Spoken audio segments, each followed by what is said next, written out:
Okay, so I think we can start. Hello, everyone. Welcome to today's edition of our Extremal and Probabilistic Combinatorics webinar. Today we will have Boris Bukh from Carnegie Mellon talking about convex holes in high-dimensional point sets. Before we start, let me just say that this meeting is recorded, so if you ask any question, it may appear later online. And the Boris's talk will take an hour perhaps, but then there will be space for questions. And there will be the second part of this question session we try to make unrecorded, so there will be a possibility to ask questions even in that part. Okay, so Boris, please. Okay, well, thank you, Jan. Okay, I just want to add to what Jan said. I would like to people to ask questions during the talk. I mean, so for that, just unmute yourself and make some sounds. Again, unlike a real or a lecture, I mean, I cannot see your faces. So if you look confused, it's only your webcam who can see that, not me. So please unmute yourself and say something. Don't wait till the very end. Okay, thank you. All right, so I will be talking about some geometry. I mean, whatever new I have to say is joint work with Ting-Wei, Chao, and Holzman. Whatever wrong I have to say is my own work. So let's start.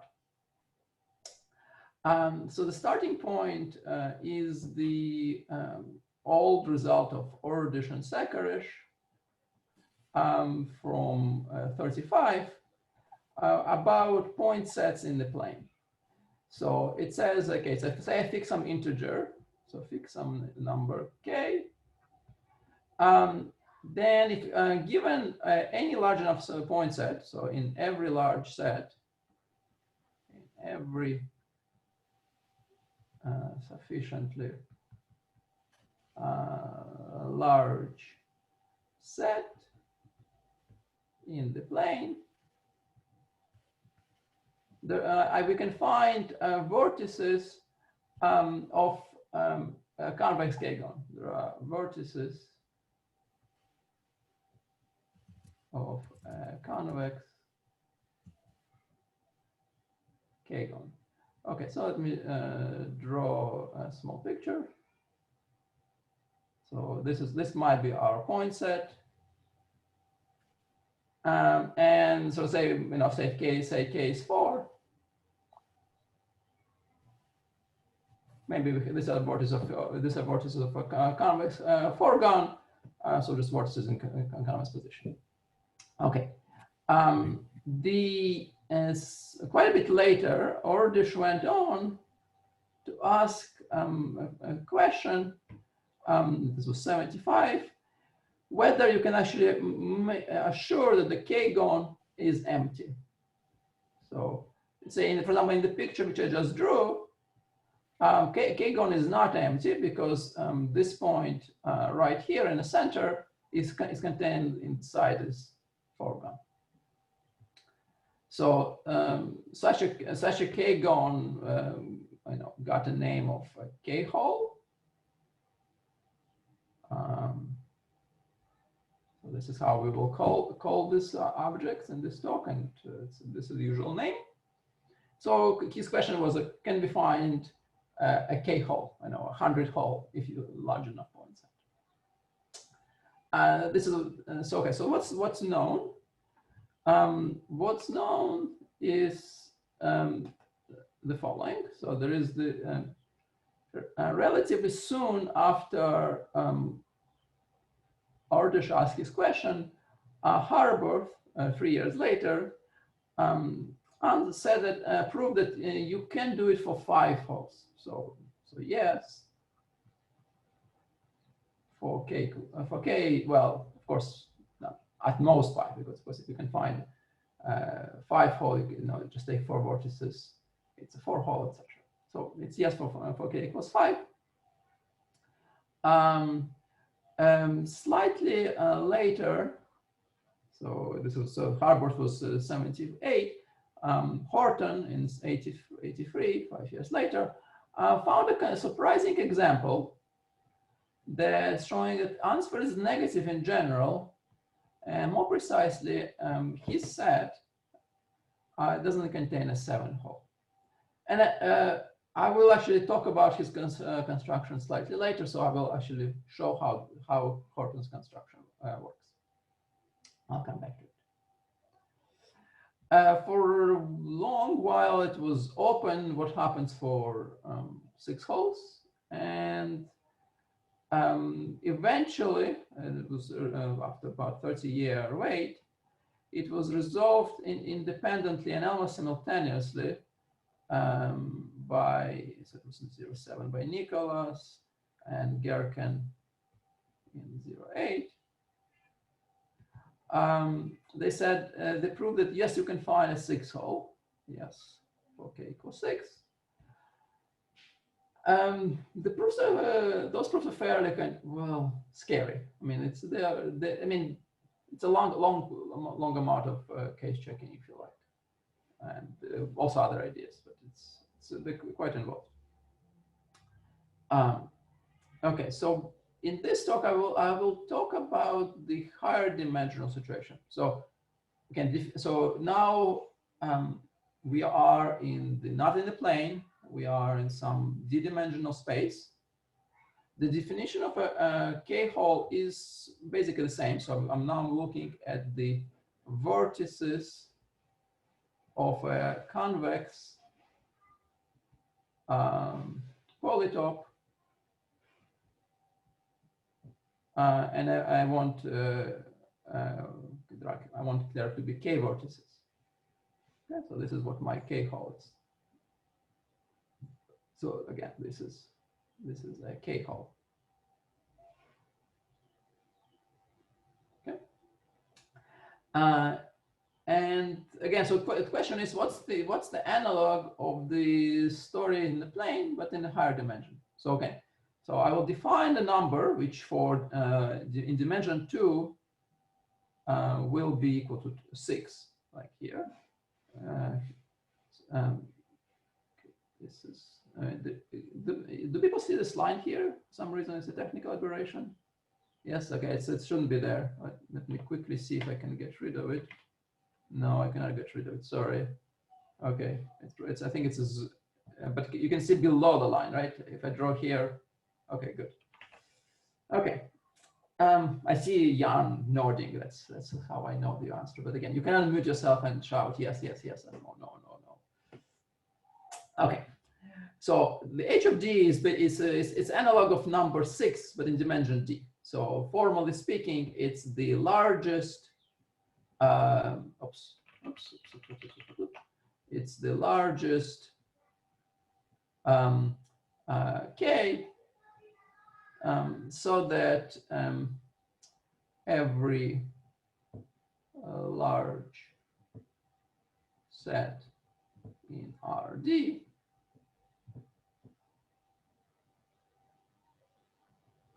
contains a k-hole. Okay, so okay. As far as I know, the first person, probably about the only person who have looked at it was Walter in '92.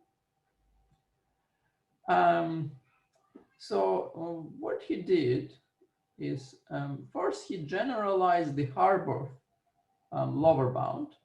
So in dimension d, it looks like 2d plus 1. This is a generalization of 5 in dimension 2. And he also generalized Horton's construction. And the bound he obtained is this. It's not the obvious generalization of a number 7, but it is a generalization of a number 7. So here, The p's are the primes, so these are just first d minus 1 primes. So just to check, in dimension 2, that gives us 2 plus 1, it's a 3, times 2, this is a 6. Wait, sorry, plus 1. Yes, it's a good thing I did a computation. I missed plus 1. Oh, yeah, sorry. It's a large. Sorry, you find it as largest point which contains it. Sorry, not like this. So it's just the relation of a 6.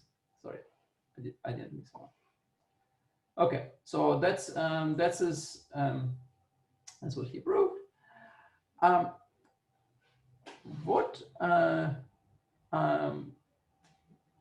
I will talk about, and this is the main thing I'm talking about today. So this is again mine with the Ting-Wei Chao, who is a grad student at CMU, and Ron Holzman, who is normally at Technion, but currently on leave in Princeton. We have a better construction. So it's approximately 2 to the 70. Okay. Okay. In fact, our bound is slightly better. I will describe it, in a bit more detail later. But just before I do so, let me just compare it to what Walter does. So again, the D prime, well, is definitely bigger than D because sequence of prime is increasing. So this grows at least as factorial-like, and it's not too difficult to show from the prime number theorem that this is on the order of D to the D. So it grows a bit like a factorial, whereas this is exponential. So it's okay. It's an improvement, but in some sense, it's an improvement which I think it's okay, a kind of limit of more or less of what Walter was doing and what kind of the Horton's like idea. So in fact, what we we also again actually our bound is slightly better. So again, I will explain what it is. But let me also mention we also improve actually not only for large values of D, but also for small values of D. So for example, we improve Walter's bound for all D, which are D of 4 or bigger, better for D of 4 or bigger. So if you actually take an actual bound, it's actually better for 4 or bigger. And for 3, there is a Walter's bound, again, which is actually not this because he has a special argument for dimension 3. Walter has in his paper slightly better bound than what we have. And I can tell you the actual integers in those bounds, but that's a kind of big picture. Okay, so what's behind our construction? Behind our construction is certain low discrepancy sets. So let me just write it.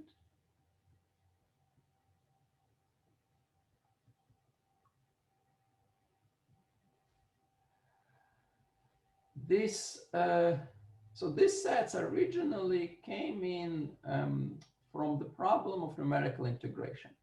So okay, so I'll briefly describe it and then I'll tell you what the sets are and then connection. So the problem there was to integrate a function in the unit cube. So we have some unit cube. So again, this is 0, 1 to the D. And the way you have access to the function is just via oracle access. You can evaluate the function, but it's complicated enough. You're not actually doing say some kind of closed form integration. So you do numerical integration. You can compute it in various points, and you want to use some kind of Riemann subtype approximation to approximate the integral. And the problem, if you just put some regular grid of points in the space, the grid will be very, very large, because the dimension d, it will have exponential in d number of points, and the error will be actually not even that good if you actually compute it. So it actually becomes worse and worse the dimension go, even though the number of points increases. And the solution was basically to find this kind of what they call quasi Monte Carlo method, first Monte Carlo methods, which sample points randomly, and then they randomize them with what they call quasi Monte Carlo methods. And in the analysis of those methods, the error in integration is estimated by some kind of discrepancy of the sequence. Okay, so there are several notions of discrepancy. Again, it's a big subject that shall not survey now, but I will tell you a particular class of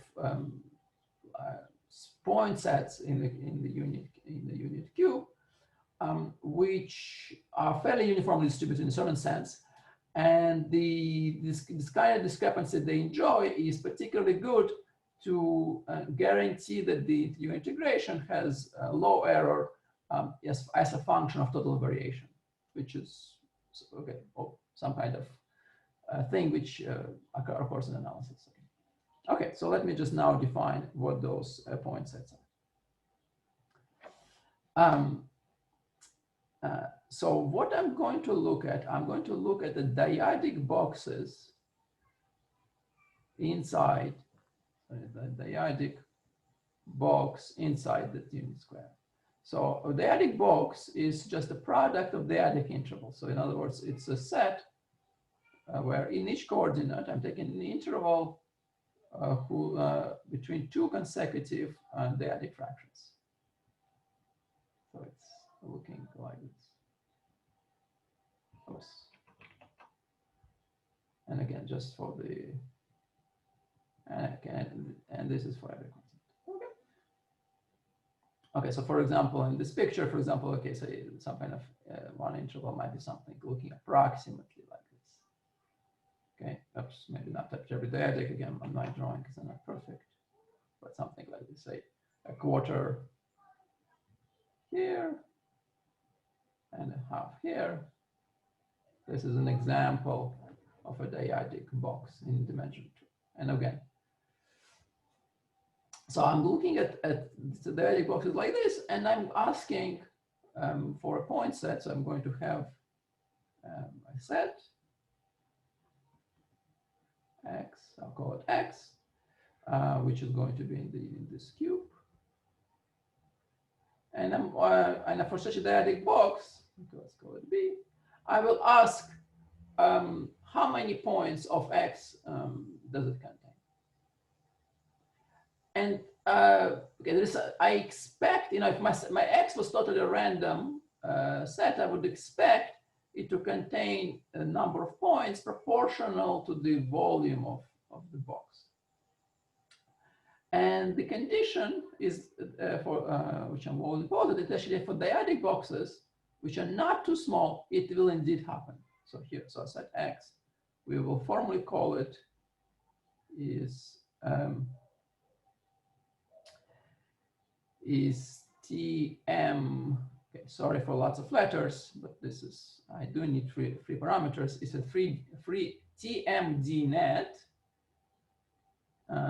If, well, okay, the D is dimensions. Okay, this is that D. So M is the number of points. It basically relates to the number of points in the TMD net. So its number of points will be 2 to the M. And a condition I already mentioned, every dyadic box contains correct number of points, but again, I need to say how small can I make my boxes? Okay, so if my box were, I can't ensure this for boxes of volume less than 2 to the minus m, because I can simply partition my unit cube into the Diatic boxes of that volume to do the MOM, and clearly a box can contain integral number of points, 0, 1, or more. So if I have more than 2 to the m points, I mean, there will be empty boxes. Okay, I will not get what I want. So this, I can't get volume smaller than this, and parameter t says how close do I get to this? Okay, so volume will be 2 to the minus m plus t. So every box of this volume contains the correct number of points. So it contains exactly 2 to the t points. Okay, that's the condition.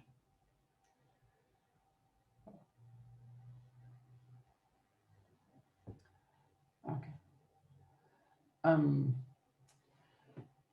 And what we would like is to, while keeping dimension fixed, we would like to have the parameter t to be as small as possible, because it measures the quality of the of this set of this net. We would like to take m to be arbitrarily large. So we would like fixed d, small t, and arbitrarily large m. And there is a way to get this out of some object, which I don't want to describe in today. I mean, I'm not going to use it, and the definition is not going to be enlightening in a short time. I'm going to tell you. I'll just throw the name. So there are objects called TD sequences. By the way, as a remark, what I call D as a dimension in the literature on the quasi-Monte Carlo methods and so on, usually called S. But I mean, since I'm talking geometry, I'm using letter D. So if you actually want to search on MathSciNet, you should put S, not D. So this are things called TD sequences. And if you have a TD sequence, you can get a T M, and confusingly enough, D plus 1 net for all M. So it's exactly the kind of object that I just alluded that we would like. You would like to have fixed the T and D and get arbitrarily large M. This is, so there's some kind of a unified way of generating these things. Okay. For now, we can just think, obviously, that this TMD nets come in families. Okay. So what's the relation between these two objects? Okay, so what we really prove with my collaborators is, oh, sorry, his name is wrong, but since I hold the right last names, his last name is Holzman, is that we can construct this Horton-like constructions out of TMD nets. So if I have a TMD net, I get a set of 2 to the m points. So it's a point in this net will correspond to a point in the construction. So it's really kind of transformation. A set of same number of points with no holes of size, okay, and there's some number, 2 to the d, 2 to the t plus d minus 1, minus 2t plus 1, plus 1. Again, the only thing which you should pay attention at this stage is that the dependence is exponential. Okay. So okay, you will see where 2 to the d comes from, and this okay, maybe I'll get time to explain. And of course, to make the use of this theorem, we need to know some known results on the constructions on this TMD nets. And this is, again, since this is an extensive research subject, there are some non-trivial constructions which we can use. So the best construction of the sequences or nets is due to Xing and Interwriter from 95. And so they proved that there exist TAD sequences, which again, as you remember, basically just waste package of TMD nets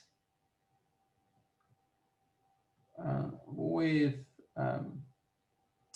T less than something like 5s minus 8 square root s minus 1 over 3 minus 1. Again, point is linear. It's no more than 5s. Again, remember T is the goodness parameters, how much we need to enlarge our dimension, the Diatic boxes to get the right number of points. And in fact, their bound is actually. Sorry, what is S? Oh, sorry. Yep. Thank you. It's, remember I told you that that the in the literature that they're using S for dimension, and I forgot to translate. Sorry, it's D. Thank you. And I guess oops. Thank you. Yeah. Again, please follow Jan's example. Interrupt. And in fact, their bound is better for infinitely many dimensions.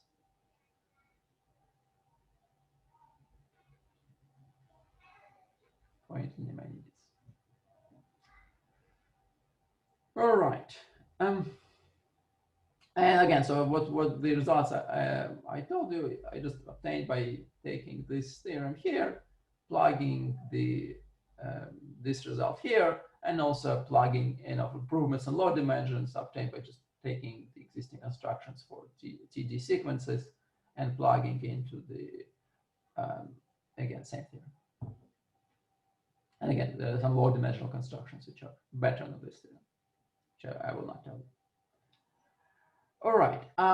At this point, it's a talk, goes from kind of nice and leisurely to actually talking about proofs. So it's probably a good time for people to ask questions before something slightly more serious starts.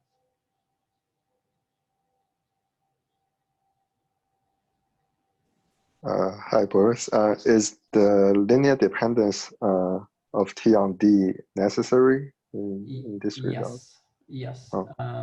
So there is a lower bound by Schurer. I mean, again, it's again there are earlier lower bounds which are also linear.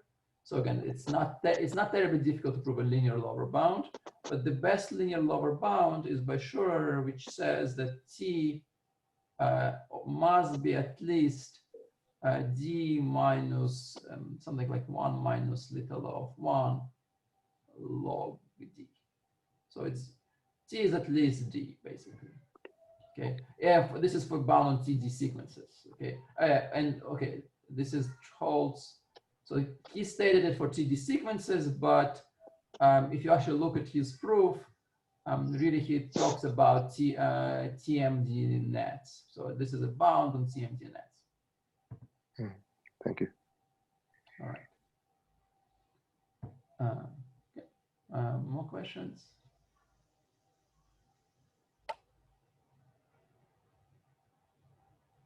Okay. All right. So let me then tell you a bit about how these constructions work. So I will start with the simplest of construction of them all, which is that of Horton. And again, in the hindsight, his construction is of the same kind.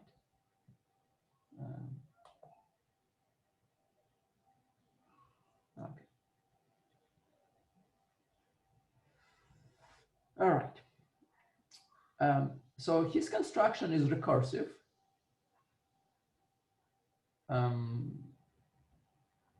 At the stage M, at the M stage, he has a set which I call P sub M. And at each step, the size of the set doubles. So at the stage M, the set will have size P to the M, 2 to the M. The basic step of the construction is this. So you take construction for previous stage. So okay, I will draw it like this. I'm sorry, let me just try to slightly better drawing.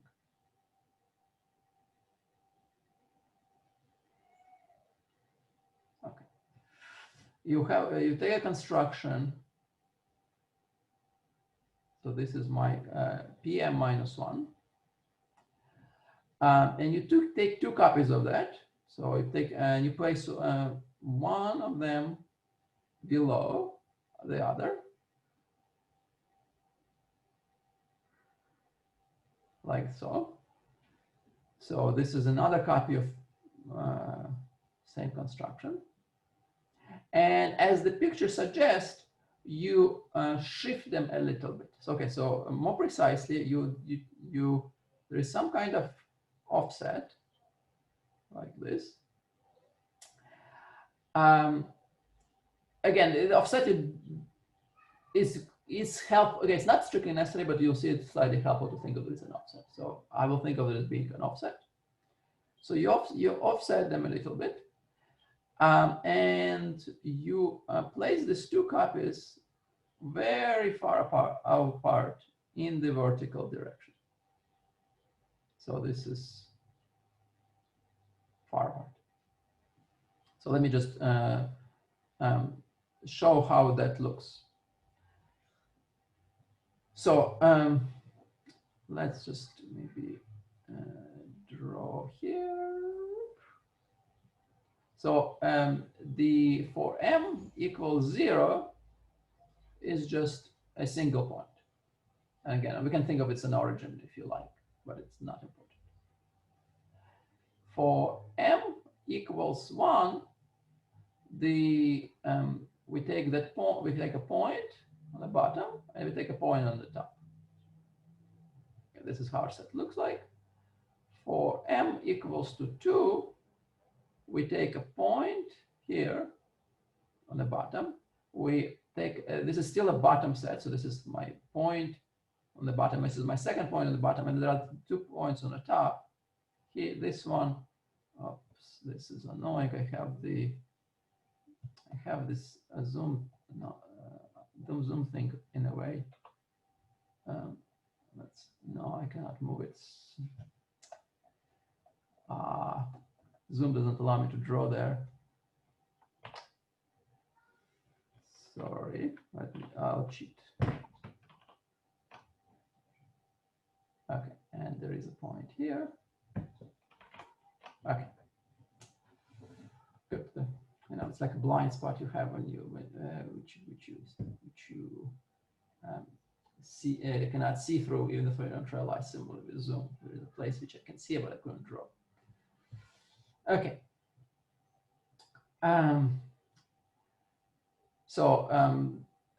This is how it looks like. So again, so in this picture, for example, okay, this is like this is like this, and this is like this, for example. Okay. What's the idea here? Well, the idea is that if I have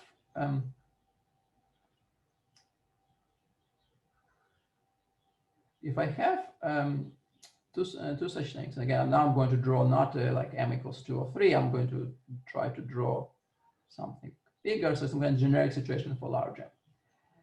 So the idea is that, okay, if you have some set of points, okay, let me just draw something. I mean, I'm not going to draw the full thing, but okay. Okay, so this is my point set. And if I'm going to take some subset of my construction, because remember, I'm interested into showing that there is no large holes.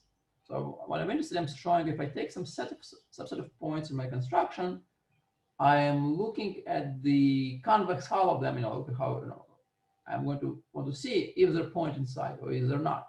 So I'm going to take some point S inside my P to the M, and let me mark the points of S by blue. Okay, so it's something connected like this. Okay. I want to know basically what the convex hull looks like. Okay, so and again, I just remind you, not show, it's not, picture is not drawn to scale. This is really, really far. So, and by far, I mean, just take it far enough. So basically everything which is, we want to hold is going to hold. Well, what does it look like? So of course, this convex hull, well, will contain, okay, the convex hull of points on the bottom, which is this triangle. And it will contain the lines, the convex hull of the points on top, but it contains some more. So, okay, just to make sure that people are following, okay, can you somebody tell me what it will look like? So convex hull of the blue points.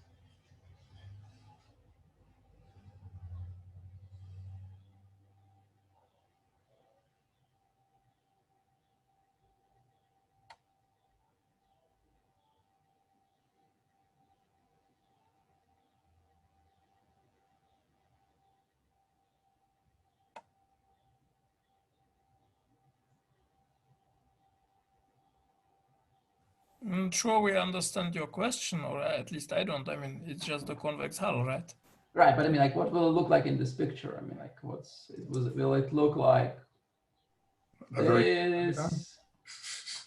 I mean, will it look like, I don't know, this? I don't know. No, we will just have these two lines going down. Okay, yeah. I mean, this is, like it's, right, this will go down, right? And it will basically be like this, right? No, this is what I want to make sure people understand what's happening. Okay? It's not I can't see your faces, and so I don't know if you are following in spirit or in. Okay, so let's, so yeah, so it's as Jan said, again, so the convex hull basically will be basically, if it's far away, it will essentially, this will look like a straight line down, and we're just basically filling in this space. And similarly here, this will be a straight line down, up, sorry, and we're going to fill that space. Okay. And of course, again, I want to know that, okay, they don't align, because again, really this huge space down and there's a small slope. This is really how it looks in the limit. Okay. The takeaway from this is, for example, is if you say, look at this point here. Okay, so let me try to see this point here. Okay, I'm not sure this was helpful. This point here, it's contained in this convex hull of this point set because it's below this line segment. So this is a very easy way to see that the point is in the convex hull. It's just, in this case, it's below the convex hull of these blue points in the top. Okay. Okay, so with this in mind, let's analyze the Horton's construction.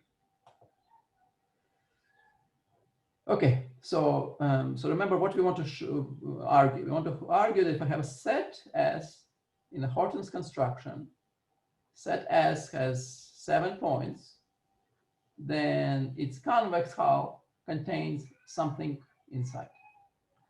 So let me draw the Horton's construction. Okay, I'll draw it big, and I'll try not to go into my blind spot.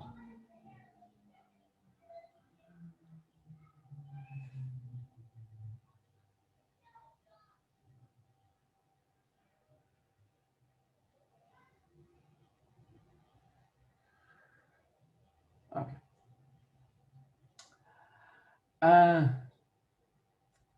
So we can look at, so that there is a top part and the bottom part of the construction. We can look where the 7 points spread between the two parts. Okay, it might happen that all 7 points are in the same part. They all on the top or all on the bottom. In that case, we just recurse. You know, just basically just argue about m-1 instead. So let's assume that again there is actually at least 1 point at the bottom, at least 1 point on the top. By symmetry, I mean I can pretend, say, there is 1 point on the bottom and some points on the top.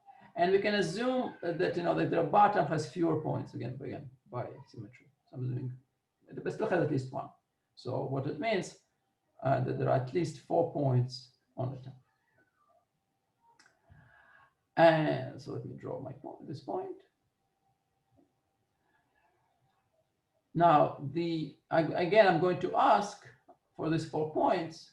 I'm going to ask them where they are.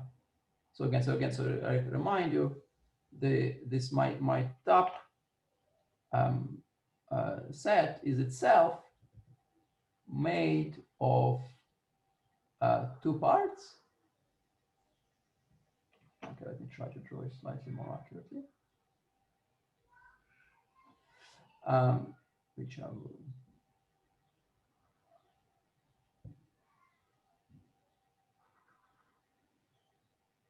Okay, like so. And I'm asking, where does it fall? And again, it might happen that all 4 or more points fall in just top or on the bottom. And if so, I'll just look inside and recurse. So at some point, so I can assume again that at least 1 point falls on the top, and at least 1 point falls on the bottom. Now, there's no longer a symmetry between the 2 situations because I've already broke the symmetry by assuming there is a point here, a few smaller points. So I will need to consider some cases, 2 cases. Okay. Sorry, Boris, I'm a bit lost. So Yeah. you already have this big picture where you are assuming there is at least 1 point at the top and 1 point at the bottom, but that means that you can't sort of say this, otherwise I recurse argument on the top, right? No, okay, so what I'm recursing, it's slightly different recurse argument. So I am saying that I can just look at the first stage which distinguishes between my 4 points. So basically, I'm looking at my nested sequence of sets. I'm asking like, when is it? Okay, it's a tree. If you like, I'm asking like, what's the first time that I'm distinguishing between these 4 points? And it must happen because the leaves of my tree are singletons, and I have 4 points. So at some point, I have to make a distinction. Okay. Yeah. Thank you, Jan. All right.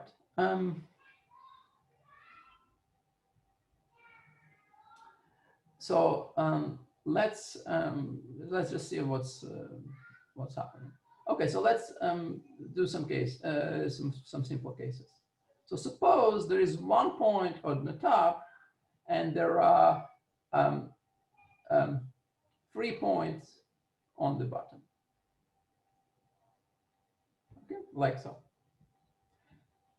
Now, what do the convex hulls look like? Well, we already discussed that the convex hull looks like this.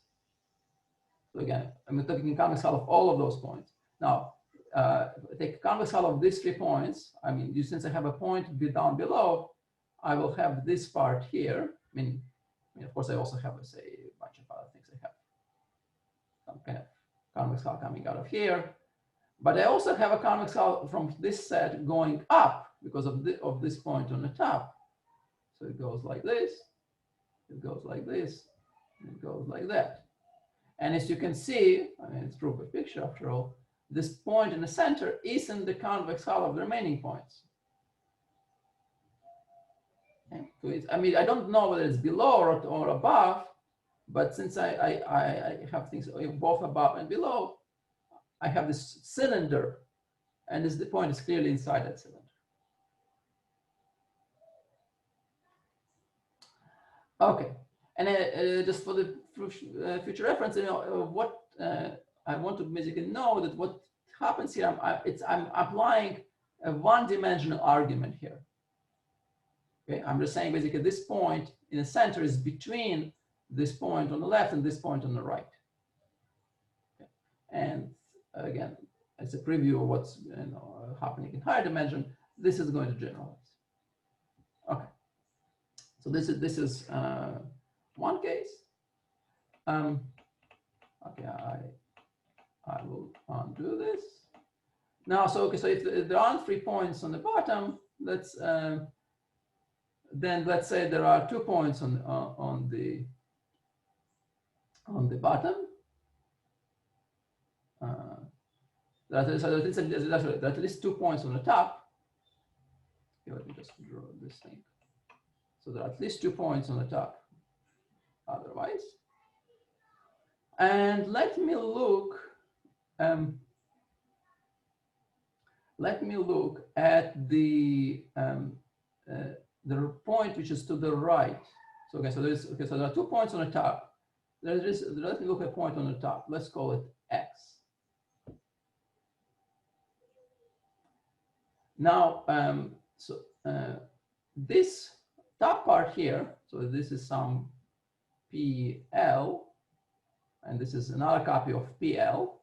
This is how we obtain. So these are 2 identical sets, which I will just offset a little bit from one another. So there is the cousin, or twin, maybe not the cousin really, actually more like a twin brother of this point X. It's somewhere here. So this is the copy. This is just copy of X, but in this copy of L. Let's call it just X prime. Now so let's look at this convex hull of those 2 points and this point here. Okay, let me just draw it. Okay, so there is a line here, convex hull of those 2 points, and then we go down. We go down. Oops, maybe I should use blue again. We go down. We go down. But again, we go down from point of view of this side. This is much larger. So this is straight all the way until I get to this big gap between these 2 copies of PM minus 1. So this is, in particular, it's still straight while I cut through this copy of PL. So in particular, I do contain, and again, I have, of course, here's something like this. So in particular, I will contain the X prime in my convex hull. So these are 2 cases. In both cases, I contain some point inside. This is the Horton's construction. Okay. All right. Now, what happens in general is very similar situation. So now, again, I will not go through the full detail, but I just explain that really it's similar. So in R2D, I will make my sets again recursively. So, but I will do it in more than one dimension. So first, I make Horton in 2D, in 2-dimensional set. So let's call it S0, and then I'm going to start with S0. So instead of starting with a single point, the origin, I'm going to start with this S0, which is basically a 2-dimensional set. It's flat. I mean, you can perturb it a little bit to make it not flat if you want. But you're starting with a flat set, and I'm now going to use the 3rd coordinate to again push it apart. Yeah. So in other words, I will get a similar picture, except I will have with my points. I have basic copies of the Horton set, and then so okay, so then I will take a subset of that. Okay, so let me explain. Okay, and since I have a shortened time, I organizers allow me, I have 2 minutes basically probably to thank you, Jan, to basically explain the connection, basically to just, I'm not going to give proofs, to just whatever, hand waving. Okay, so you can see my hands are waving then. Okay, so what's the connection to the TMD nets? It's if you remember the picture, what you unit cube and the Horton set. So remember the Horton set, say for when the 4-point Horton set ended up looking like this. So if I number the points from left to right, 0, 1, 2, 3, and also I can also think basically how they ordered in vertical order. Well, there is a simple pattern here. Namely, if I take a point with index x here, I write it in binary, okay, and then I reverse the digits. So for example, okay, so this is say 0, 0, this is 0, 1, this is 1, 0, this is 1, 1. So I reverse the digits of 0, 1. So this would be 1, 0, and lo and behold, it's a position 2. Similar here, this is 1, 1, reversal of this, and this is 0, 1. And it's not hard to convince yourself that this is indeed what the Horton's construction does. This analogous object in a world of low discrepancy sequences is the set, which actually let's call it, let's call this x prime. So let's call the number obtained by reversing digits x prime from x.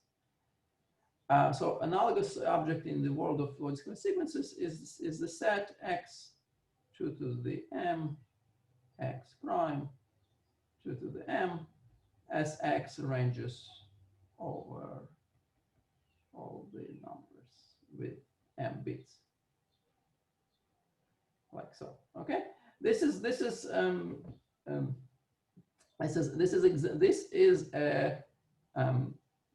0 m2 net.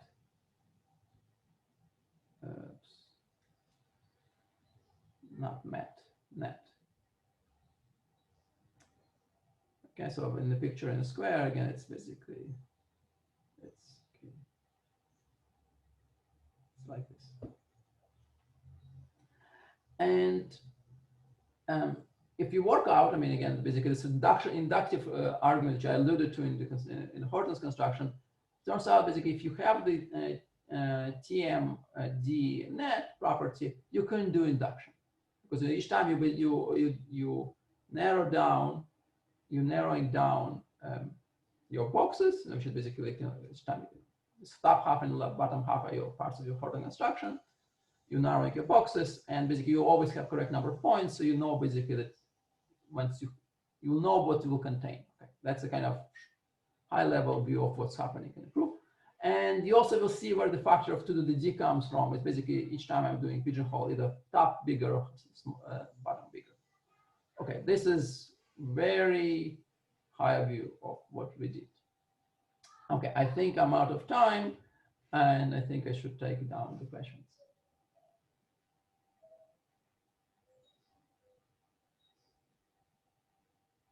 Yes, thank you, Boris, for a beautiful talk. And please, if you have any questions, I think it's now the right time to ask, Boris.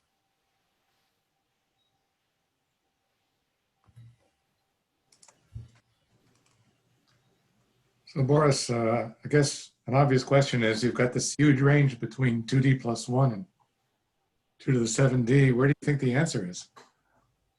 I don't think I have a guess I'm comfortable believing in. I don't think I have a good answer. I don't know. I mean, I guess I could ask Ron what he thinks too. I mean, the exponential sounds plausible, but I mean, if you make me choose, I probably choose exponential, but I'm not sure.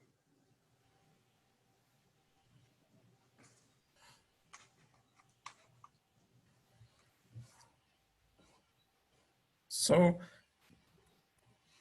say even in dimension two, like you don't have these k-holes for general k, but could you ask for, some convex sparser spots? Like I want, a seven points which don't have, I don't know, log and many points inside. So that's been studied. So the answer is exponential. So or logarithmic depending which parameter you're thinking about. So let me just think for a few seconds. So you let me just think for a few seconds because I right. So right. So basically, so if you want to have your Elmhurst hole contain say L points, then this parameter 6 becomes some exponential in L. Yes. Okay, that's short answer, and it's not terribly difficult to see. It's a consequence of usual order separation. Because I think I said it true. I hope I said it right. But what you said probably has been studied only in dimension 2, and yes, it's been studied only in dimension 2. I'm not sure. Okay, I haven't thought about higher dimension. What happens? I mean, just I'm not sure what's going to happen in higher dimensions. That's short answer. I don't think I'll be able to answer right away. I mean, there's another question which I didn't mention, which is also open, which is number of holes. So, for example, we know that there are, say, 6 holes. We don't know how many there are. Are there more than linearly many of them? It's easy to get linear, but is there more? We don't know. And higher dimensional versions are also obviously open. In our paper we said some obvious things about that, but it's a wide open problem.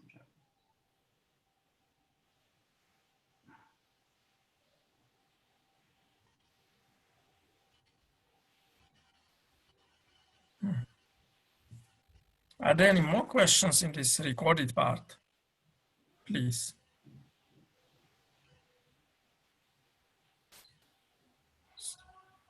So if not, then I think let's try to give some virtual applause for this beautiful talk. So if you want to unmute yourself.